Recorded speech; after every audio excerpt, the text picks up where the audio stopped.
আমরা বাঙালিরা ভীষণ রকম ভোজন রসিক। একেক সময় দেখা যায় মুডের উপর ডিপেন্ড করে কোনটা খেতে চাই। আর সেভাবেই আমরা চটজলদি কিচেনে যেয়ে রান্না করে নিই নিজেদের পছন্দের আইটেমটি।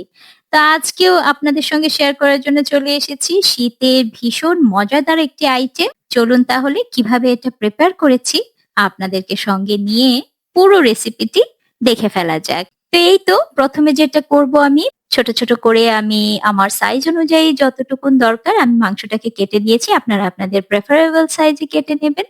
তারপরে একটা প্যানের মধ্যে তেল দিয়ে দিলাম। তারপর মাংসটাকে আমি ফ্রাই করে নিচ্ছি একটু। এতে করে কি হবে বলুন তো?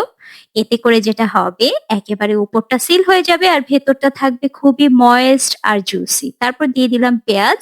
পেঁয়াজটা দিয়ে আরো কিছুক্ষণ ভেজে নিচ্ছিলাম। আর এখানে আমি সমস্ত মসলা একে, একে আমি লিখে দিয়েছি।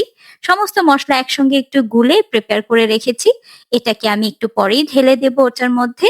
মাংসটা যখন একটু ভাজা হয়ে যাবে, ২ পিঠ দেখুন ভাজা হয়ে গিয়েছে। আমি কিন্তু লবণ এড করিনি। লবণ অবশ্যই একটু পরে দেব। এখন দিলে পানি ছেড়ে যাবে।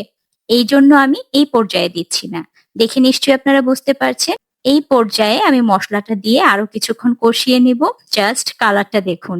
কাশ্মীরি যেই আপনার লঙ্কার গুঁড়োটা আছে সেটা যদি ইউজ করেন তখন কিন্তু কালারটা এরকম সুন্দর আসে।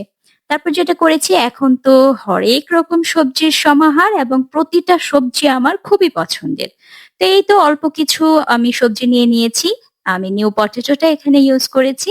আর দিব কিছুটা আপনার ফুলকপি আর দিতে হবে টমেটো। এখনকার যে সিজনের যে আপনার সবজিগুলো আছে এগুলো কিন্তু ভীষণ ভালো লাগে খেতে। সেটা মাছ দিয়ে বলুন কিংবা মাংস দিয়ে। খুবই ভালো লাগে খেতে। তো আমি আমার সাইজ অনুযায়ী কেটে নিলাম। খুব বেশি ছোট করব না। কারণ গরুর মাংসের সঙ্গে একটু সামঞ্জস্য রেখেই সবজিগুলো প্রিপেয়ার করার চেষ্টা করবেন। আপনারা চাইলে কিন্তু এখানে গাজরটাও দিতে পারেন। ভীষণ ভালো লাগে খেতে। তো এই তো আমার মাংসটা কিন্তু যেহেতু আমি তেলের মধ্যে একটু ভেজে নিয়েছিলাম, মাংসটা কিন্তু সেদ্ধ মোটামুটি হয়ে গিয়েছে। আর এই কষানো মাংসটাও কিন্তু তুলে খেতে ভীষণ ভালো লাগে। রান্নার সময় ২-১ টুকরো যদি উঠিয়ে খান তখন এটার টেস্টটা বুঝতে পারবেন। অনেক মজা হয় মানে কষানো মাংসটা যদি চুলো থেকে তুলে এভাবে খাওয়া হয় গরম, গরম ভীষণ টেস্টি লাগে আমার কাছেও। তো আজ আমি ওরকম করছি না। আজকে আমি যেটা করব একটু ঝোল, ঝোল রাখবো সবজি দিয়ে। একটু ঝোল, ঝোল আর একটু গরম ভাতের সঙ্গে ২ টো কাঁচামরিচ। আর কি চাই বলুন তো? শীত মানে ধেই, ধেই করে পালাবে। তো এই তো মোটামুটি আমি গরম পানি দিয়ে দিয়েছি। খুব সময় লাগবে না। ওই যে বললাম ১ম এই আমি প্রসেসটা ডান করে নিয়েছি। গরম তেলে মাংসটাকে একটু ভেজে তারপর একে, একে সমস্ত মসলা দিয়ে এভাবে কষিয়ে সবজিটা এড করে দিয়েছি।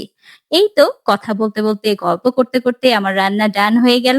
তো কেমন লাগলো? অবশ্যই জানাতে ভুলবেন না।